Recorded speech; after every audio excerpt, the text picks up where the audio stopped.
This is the Physical Activity Researcher Podcast, a podcast for researchers of sedentary behavior, physical activity, and sports.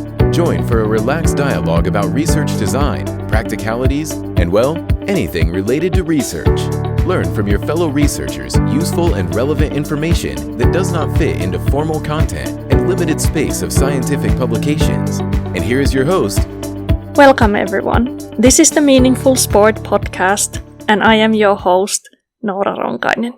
Meaningful Sport is a series of discussions on the why and how involvement in sport and physical activity can be an important part of a life worth living.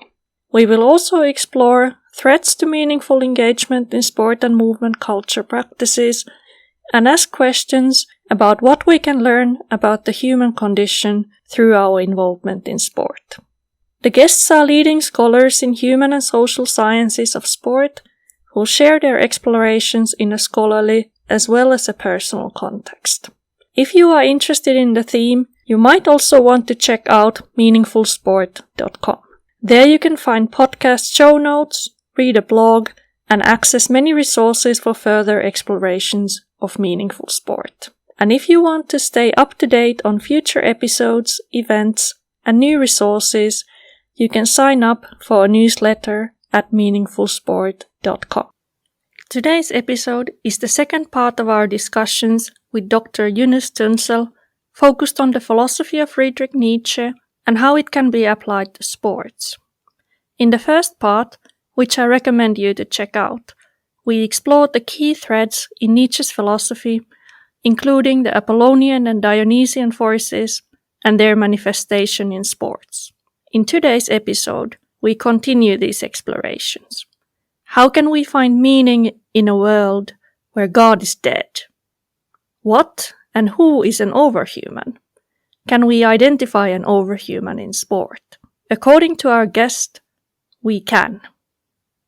Dr. Yunus Tuncel teaches philosophy at the New School, New York, and in New York University's Liberal Studies program. He is a member of the International Association for the Philosophy of Sport and is co-founder of the Nietzsche Circle and a member of its editorial board of its journal, The Agonist. I hope you enjoy today's episode. I think we'll move on to Nietzsche's most famous quote about God is dead and how that was not just related to religion but kind of linked to more other cultural forms of life and how those need to be re-evaluated. So maybe we'll start looking into that a little bit. So what is Nietzsche after when he's saying that God is dead? Well, all right. So God, okay, it's obviously the first thing that comes to people's mind. Religion, God is a supernatural principle. But for Nietzsche, I think God stands for all the highest values of the Western civilization, since he's been critical of his own culture, up to that point. So now we have to maybe go back and survey all of Nietzsche's writings and see in what areas Nietzsche sees these so-called decadent values. So we could start. Already we spoke on one of them, the Dionysian, right?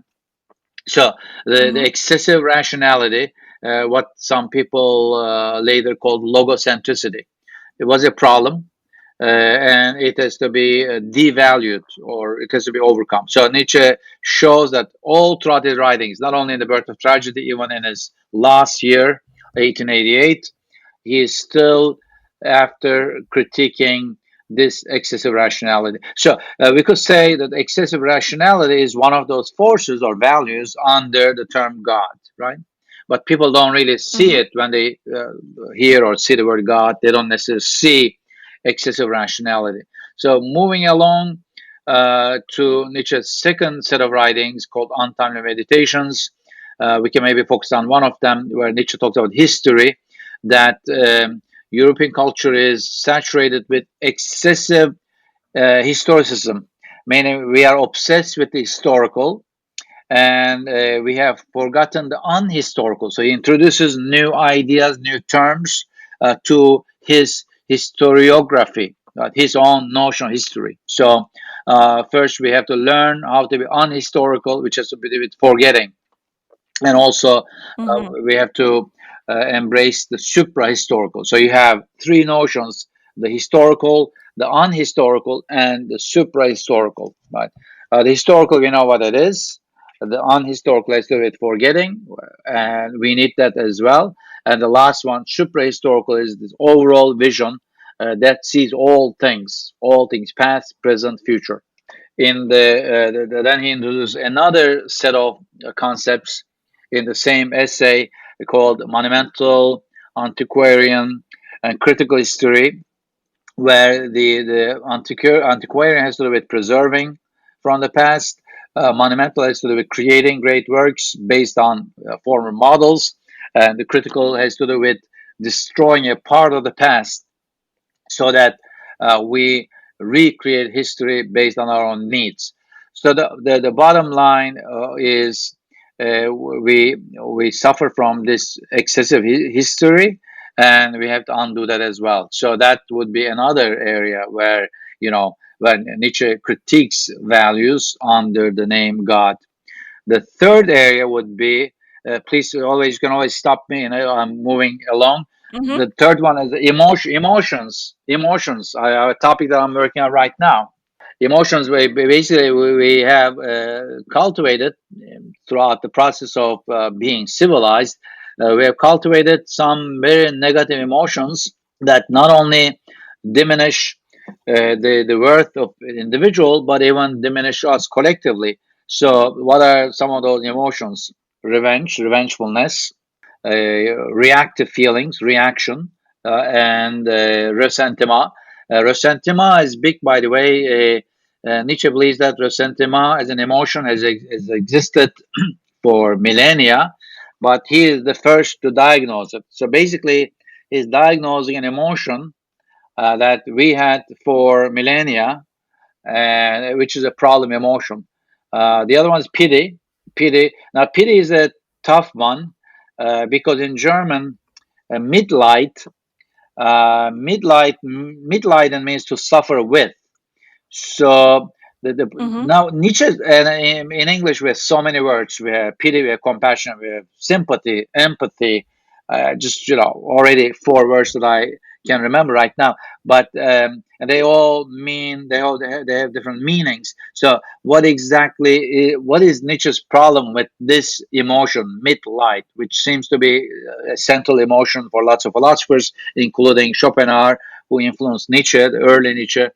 So basically, why Nietzsche problematizes this emotion is because look, human beings suffer. Suffering is inevitable. We suffer in our own ways for different reasons. The question is, how can we relate to human beings' sufferings? Uh, in our relationship to people's sufferings, do we elevate them or are we putting them down or what? So basically, he's questioning the relationship, the way we relate to suffering. So he's not unconditionally opposed to human suffering or relating to other people's suffering, but rather first how we look at human suffering, including our own, and second how we can relate the kind of relationship, the quality of relationship that we establish with the sufferings of others. So these are all very good questions. And people have different readings, as though Nietzsche is this kind of cold philosopher that has no concern with people's sufferings. I don't think that's the case. Uh, I think you know we need to, from a Nietzschean standpoint, we need to establish more positive, uplifting relationship, not only to our own suffering, but also to those of others. I believe that's so. Anyway, so I was going through a whole list of emotions. Nietzsche has many ideas from his first book all the way maybe to the last. Uh, Lots of ideas on human emotions. In fact, in his poetic, mytho-poetic book, Thus Spoke Zarathustra, Zarathustra also goes through an emotional journey as well as other kinds of journeys. So that would be the third area. Okay, how does it relate to God? Well, for Nietzsche, our God is a God of pity, revenge, all these what we may call negative emotions are promoted under the name of God. So that's another meaning of the death of God, meaning now we have Mhm. to go beyond Mhm. these emotions. All right. Uh, I may not be able to go all through the whole list. I have actually a book project. I had listed 16 areas of values that could be put placed under the name of God. So I don't think I'll get to 16, but I'll maybe go to one more, the body. That was kind of what we talked about before. The old system, God means the denial of the body, contempt for the body, what Nietzsche calls aesthetic idealism. That's the third essay of the genealogy. And he tries to understand its origin, how this aesthetic idealism emerges, under what conditions, and it becomes a powerful force. And then it stamps itself into culture. It becomes a big part of culture. Nietzsche sees it not only in religion. Again, that's why God doesn't mean just religion in a symbolic sense. He sees it in arts. In fact, he gives examples. Wagner, he says, succumbed to aesthetic idealism. Sciences, he sees aesthetic idealism in sciences as well. So all of that. And so when we are now in this godless world, what Nietzsche is saying, that God is dead, and then there's the possibility that life is meaningless, or at least these beliefs and values that used to give people the framework and structure for the life is gone. But Nietzsche doesn't end up in despair, but he ends up affirming life. So what are these new types of meaning that he's putting forth? Yeah, no, that's really that's another big question. Yeah, you put it well. A God is dead means that the old values are no longer valid, and we need to recreate values. So, and God is dead. Okay, it gave meaning to people's lives. Now there's no that meaning is no longer valid, but doesn't mean that there are no meanings. So now we have to create our own meanings. Um, Human beings have different inclination archetypes. Another thing that I didn't mention is that Nietzsche is a multiplistic thinker. He recognizes that life itself is diverse, and so is human life. We have a diversity, multiplicity of types, archetypes, inclinations. I may have this or that inclination, but according to who I am, how I was born with, my physical and other capabilities, then the important thing is to channel those, to understand myself, and to channel them into some passion or meaning, create a meaning. I could be an Mm. athlete. I could have sports skills, and then I could channel them into that, or I could be more, and I don't know, the intellectual type. I could give myself to scholar research. You could be a dancer. You could be, give yourself to that. The crucial thing is, yes, to find your own meaning, to give yourself to that, to be passionate about your meaning and to excel, to recreate yourself, to reinvent yourself. That would be okay. Let me drop a footnote here. Nietzsche's philosophy, Mm-hmm. I think, could appeal, could be read by, to put it simplistically, two types of people, two types of readers. One would be just any human being who wants to recreate himself or herself, like us, right? The other type would be those are the very few. Those are the makers of culture, like these great artists, philosophers, who give shape to their culture. So that's okay. That would be very few. Not many could do that. So those are the so-called artists, philosophers. But then for all of us, the rest of us, yeah, we can read Nietzsche or read anything in Nietzsche, and then take anything we like, but then follow our own passions, create our own meanings for our own lives according to our own inclinations, our own talents, our own bodily constitution, and all of that. So, yeah, despair, Nietzsche himself didn't fall into despair. That would be a sign of pessimism. Nietzsche had subscribed to pessimism in his early years under the influence of Schopenhauer, but he did see the contradiction and pessimism, namely that we are living beings, we are in life, we live, living. So basically, all living beings strive to live, right? They live. So we are also living beings, and ultimately animal beings. So all of that, which means that no need to fall into despair. But I mean, we could fall into despair, but we must also affirm life in the face of suffering. I mean, that's one of the biggest teachings of Nietzsche. That we, even in the birth of tragedy, he was not really a fully pessimist. That the Greek tragedy teaches us that there is suffering in life, in human life. We can accept it, stage it, but still affirm suffering and live, go past it and live fully, right? So that's his teaching. I know it's easier said than done. Uh, we may be fortunate that right now we are talking, we're having this dialogue because we are not in deep suffering, but then there may be human beings who are in deep suffering for different reasons, and they may not be able to, follow their own passions. But nonetheless, and Nietzsche also had many sufferings, by the way, many physical ailments, definitely more than me. I mean, I don't have much anyway, but he was suffering since he was in his teenage years, and still, he could write. He had the passion to write whenever he could. So that itself an example. Hmm.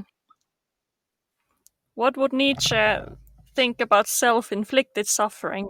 I'm just thinking about ultramarathons and all these kind of excessive sporting feats that a lot of people are doing these days. So would he see some value in that? I think so. Yeah, I think to Hmm. force yourself to your limits, to take on those kind of sufferings that would also enhance you. Yes, but then if you're talking about some senseless self-inflictions, I don't know, like some flagellations that some religious people do. Um, I don't know what he would say to that. He didn't he didn't subscribe. Nietzsche didn't well, look, he was not an athlete, so he was a writer, thinker. Yeah, I think he took risks, or he forced himself in both writing, expressing himself, and also with thinking. But I think he would definitely he would accept those things where you force your limits, you experiment, you take Mm-hmm. risks.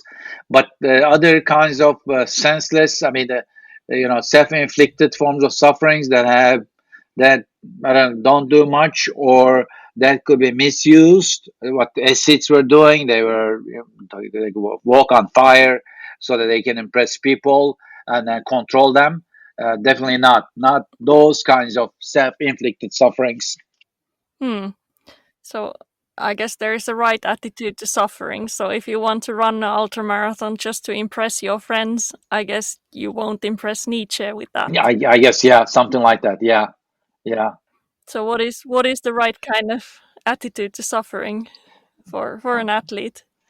To take on suffering that will enhance them, that will push them to the higher levels, and even competition. You forget about even marathon. In competition, athletes always take on a lot of suffering. I mean, it's the competing against a strong opponent.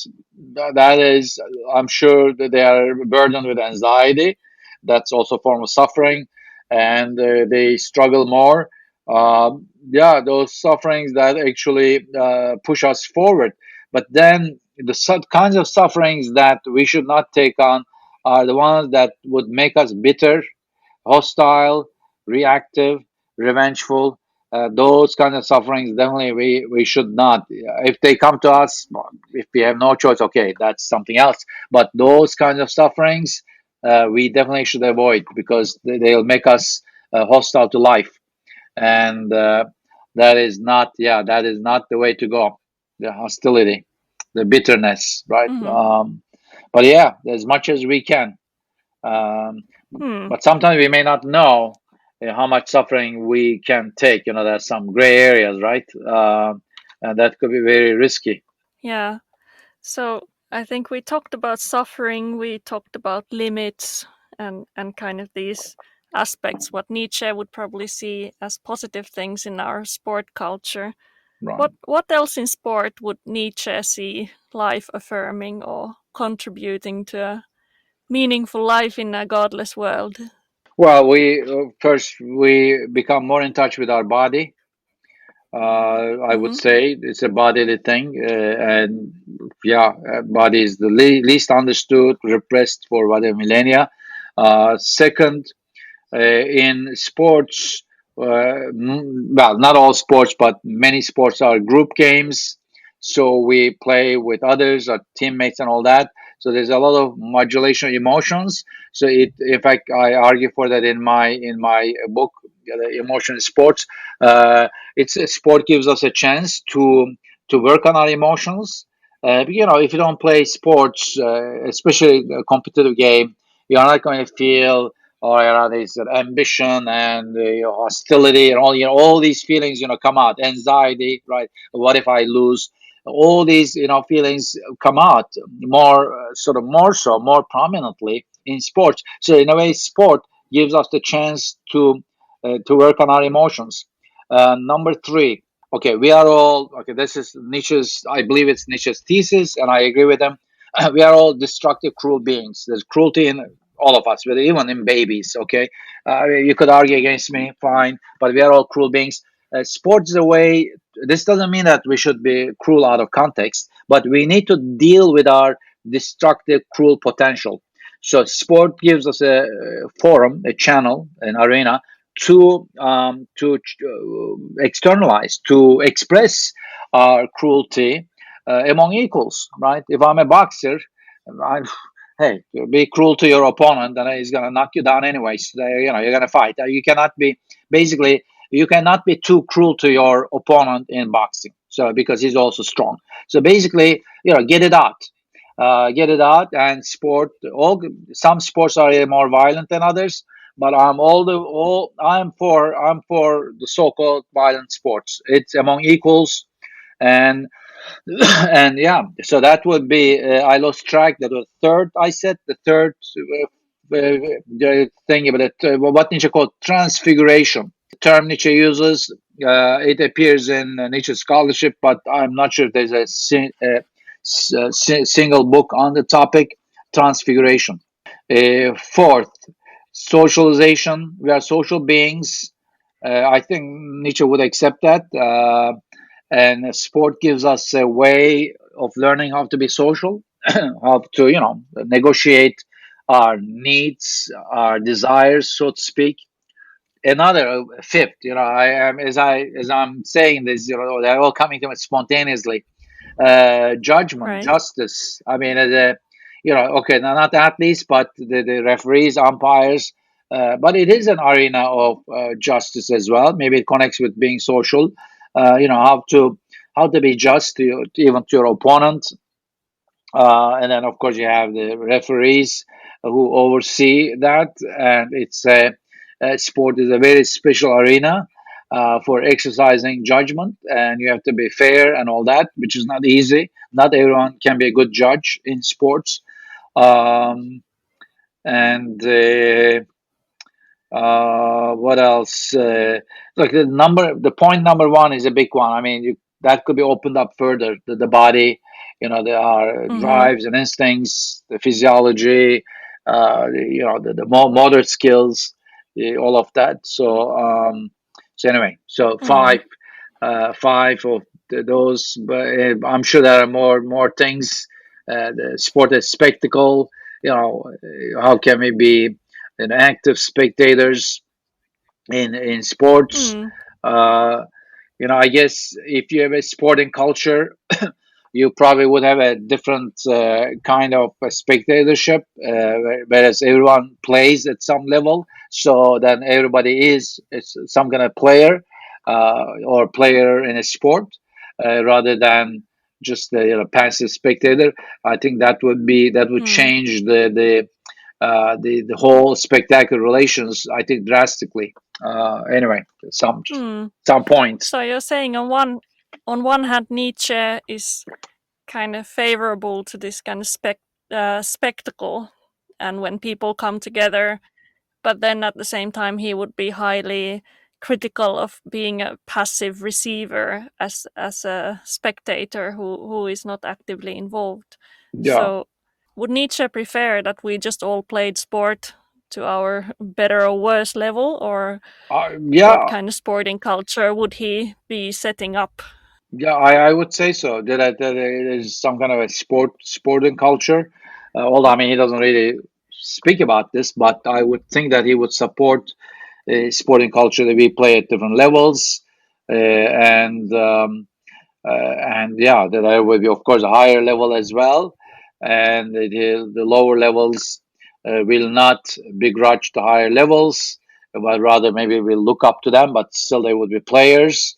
And yeah, so basically you have a whole uh, culture of sports, not just sports, bodily. I mean, there are different kinds of bodily exercises like dance, but then we would we would play at different levels, and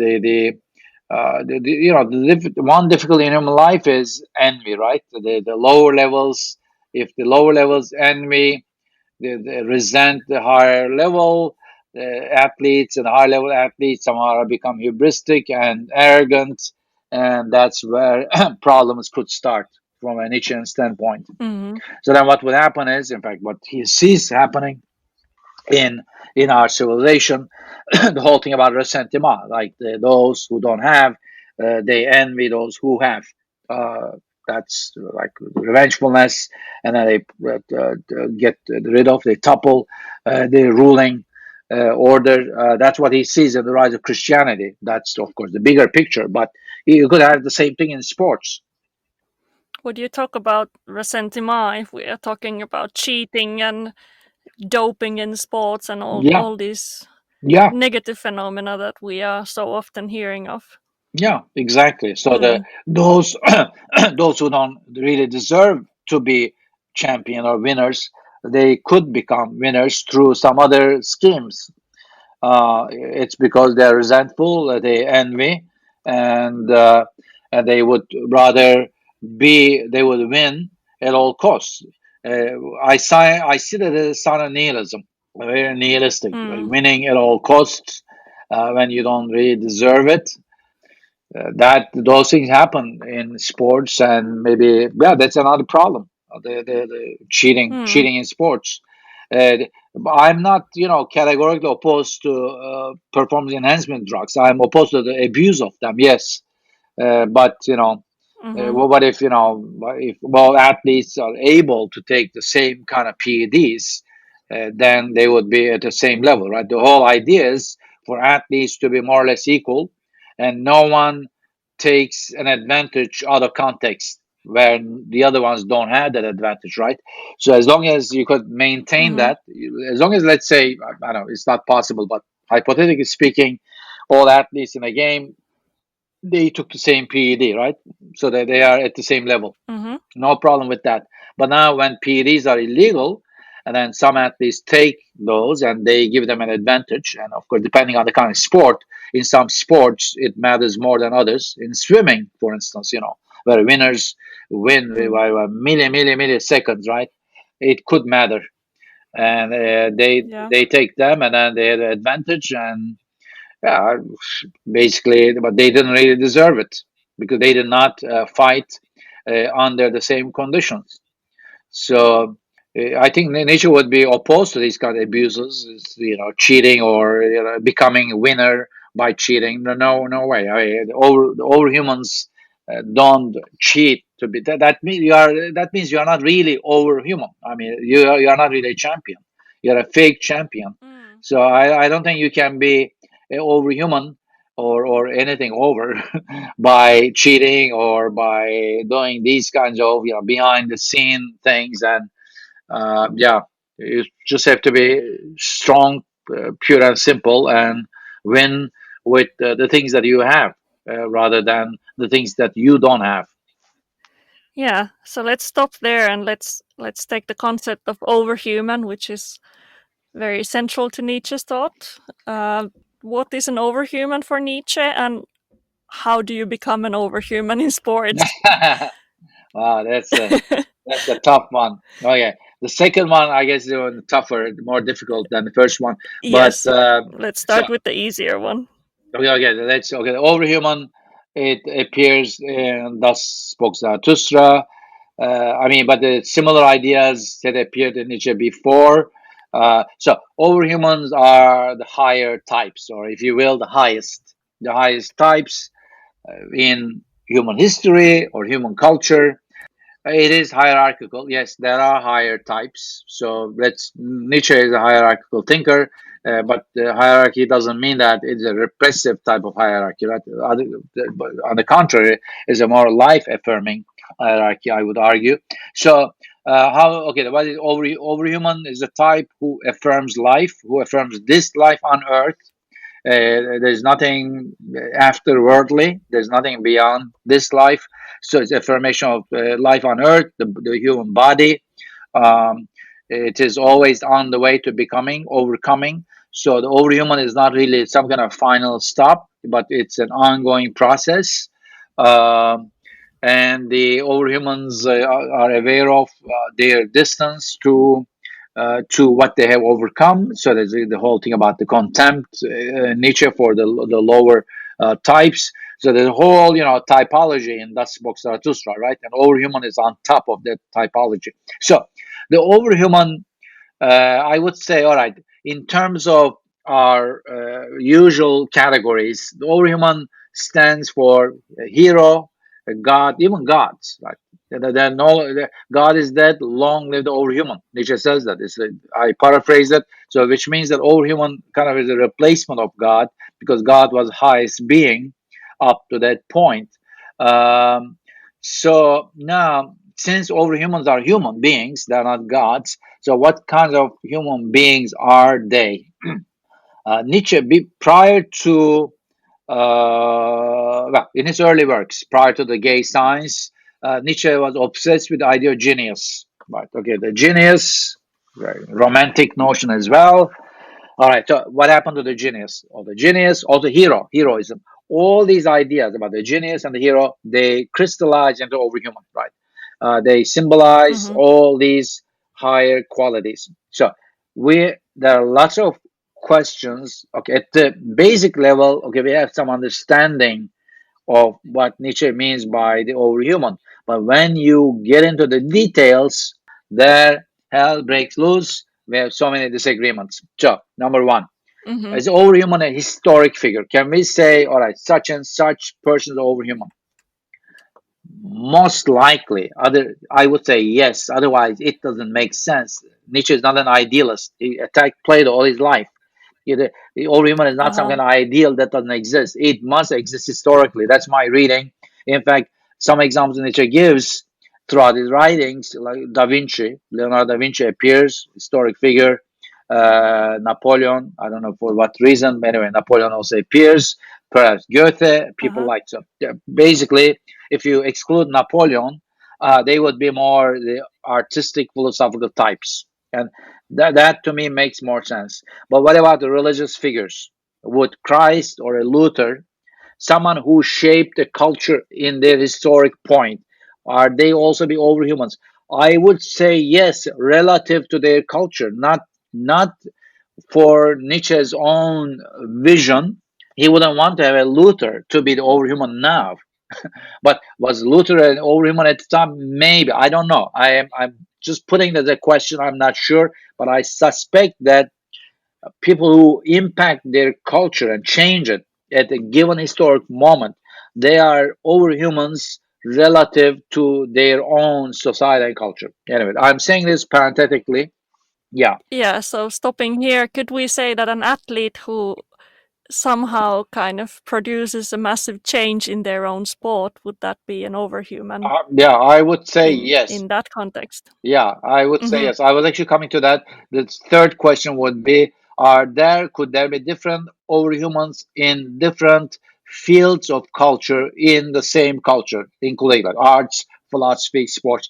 I would say yes, that those athletes, not only who excel in their own field, but who have some kind of vision and change, and they throw their practice to a higher level, and have a positive impact could be seen to be overhumans. But I would say that with caution because I'm sure many Nietzsche scholars wouldn't agree with me, wouldn't accept that an athlete could be overhuman. They would stick to only artist philosophers. I think that's my take on what I read from the Nietzsche scholars. Many of them even don't come close to sports or sport philosophy. None of that. Of course, there are a few exceptions, but they don't see how and why an athlete could be of an excellent example for the Geist, spirit, culture. Uh-huh. I would say they could be. I disagree with them. They could be on rare occasions. Right. And do you have any athlete in mind who might be a candidate for that? I have a living one who may be close. I look. It's very hard to call. I do have. I have some. I mean, but the other. Okay, before I say it, could living beings be overhumanly at the time?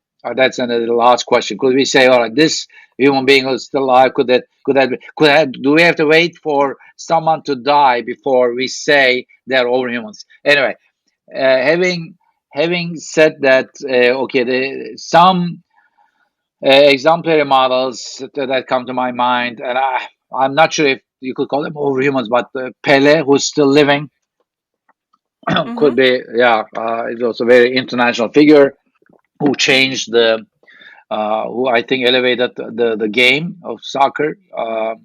I'm sure there are others as well, but we have to, I guess, exercise uh, some caution in who we call overhumans. So if I got you right, then Right. it's not enough just to be the best in your sport, but you have to be actually creating something new and creating a culture change or something, Yeah, kind of having a broader impact on how the sport is played and how it's yeah, thought of. yeah. I Mm-hmm. gave Pele as an example. I mean, he's kind of cosmopolitan. He elevated the game of soccer, football, and and he had some vision, but it's but I am also cautious in giving examples from living figures. I'm not sure if we can do that. um, I would Mm-hmm. give examples from philosophers and artists more easily than in sports, Mm-hmm. because then we would have to investigate their not only the fact that they are excellent athletes, but their impact on sporting culture, and that could need more and more work. Yeah, Yeah. But that's an interesting discussion, and we can always debate about possible overhumans in sport. yeah. So let's finish up with what's next for you. What are you working on at the moment, and what kind of new ideas about Nietzsche and sport are we going to read from you in the future? That's a good question. Look, okay, let's start on Nietzsche and sports, and I'll tell you about my other projects. Uh, I hope to, not just by myself, maybe with other Nietzsche scholars, write a book on Nietzsche and sports, maybe an anthology, produce an anthology. That's still missing, as far as I know. It could be really investigated in different ways. So my chapter is just a very short chapter. It sort of is the tip of the iceberg. Even a play is a big thing, as we said earlier. You said it in Nietzsche, and Uh-huh. so yeah. So that is, but nothing is happening in that area yet. Right now, I'm working on Nietzsche on human emotions. Nietzsche has a lot of things to say. I mentioned it earlier. The other thing that I'm working on is an anthology, Nietzsche and music, with some 20 other scholars and musicians and musicologists. So I think it will be a unique anthology because we have many musicians who are going to contribute. So hope we are in the stage of early stages. We just submit our proposal, so hopefully, that will happen maybe in at least a year, a little bit more than a year and a half. hopefully we'll see the Mm-hmm. output. And well, we publish our journal, as you mentioned, Agonist. That's on, by the way, that's on Nietzsche in Sports. That is coming out hopefully in September, or maybe the latest October. Our listeners can go to the Nietzsche Circle website and just click on the Agonist, and they will see the this issue, the current issue, but then in hopefully by October they'll see Nietzsche in Sports. I do have an article there. It's a little bit. It's not exactly about sporting culture. Very specific. It's Nietzsche and archery. So basically, Nietzsche's use of archery symbolism in his writings. It appears a lot, so I sort of explored it. But it's not really archery as only as sports, because it's also used in warfare. But I do bring it to sports as well. So that's in the works, and yeah. So that those are the main things, and hopefully we'll revitalize our travel plans, and once the pandemic is over. That's a lot to look forward to, and especially I look forward to reading the special issue on Nietzsche and sports. So Yes. I'm sure that will extend on most of a lot of topics that we discussed as well today. Yeah. I tell you, several articles in the journal. Yeah, definitely, there will be interesting articles. I believe 7 articles on Nietzsche and sports. So that will be something to look forward to. Yeah. So maybe some closing words Sure, to our listeners. sure. What would be take-home messages from today? Well, look, if you are interested in sports and reading sort of philosophical literature on sports, there are, of course, different philosophers. But in Nietzsche, the areas to focus on would be what we mentioned earlier, the Apollonian, Dionysian, but playfulness. We also talked about that, but we didn't discuss it in depth.